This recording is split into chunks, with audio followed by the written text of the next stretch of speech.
안녕하세요. 공보험과 사보험을 함께 다루는 채널 원스톱 보상TV의 정원준입니다. 오늘은 쌍방과실 교통사고가 발생했을 때 자동차 보험으로 합의한 이후 다시 실손보험으로 청구가 가능한지에 대해 알아보겠습니다. 실제 사례인데요. 30대 초반의 남성 L씨는 늦은 밤 술을 먹고 왕복 8차선 도로에서 택시를 잡다가 정상 신호를 받고 직진하는 택시에 부딪혀서 사고를 당하였습니다.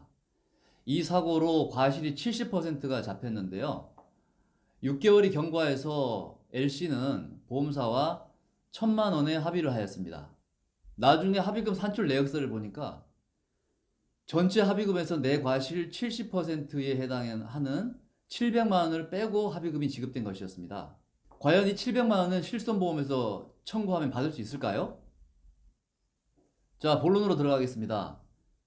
자동차 보험으로 합의 후에 실손보험으로 청구가 가능한지에 대해서 알아보기 위해서 첫째, 자동차 보험에서는 합의금이 어떤 방식으로 산출되는지, 둘째, 실손보험은 어떤 방식으로 보상이 되는지 순서대로 알아보고 결론을 짓도록 하겠습니다.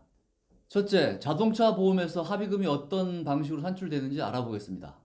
교통사고로 병원에 입원을 하면 보험회사에서는 지불보증이라는 이름으로 여러분의 치료비를 전부 다 대줍니다.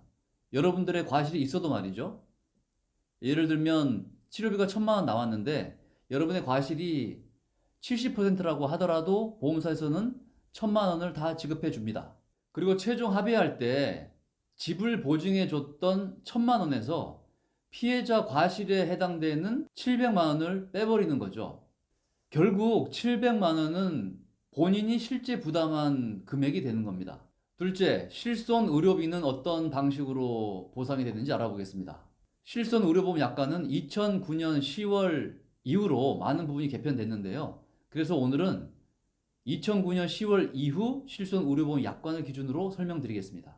실손 의료보험 약관에는 보상하는 사항과 보상하지 않는 사항이라는 조항이 있는데요. 보상하는 사항에는 본인 부담금과 비급여 의료비를 합한 금액의 70에서 80%를 보상한다는 조항과 40%를 보상한다는 조항이 있습니다. 먼저 말씀드린 80에서 90% 보상 조항은 건강보험 적용자에 해당되는 조항이고요.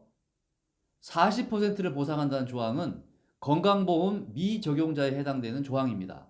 여기서 많은 분들이 헷갈려 하시는 건강보험 미적용자 범위에 대해서 금융조정위원회가 작년 9월에 명확하게 해석을 내놓았습니다.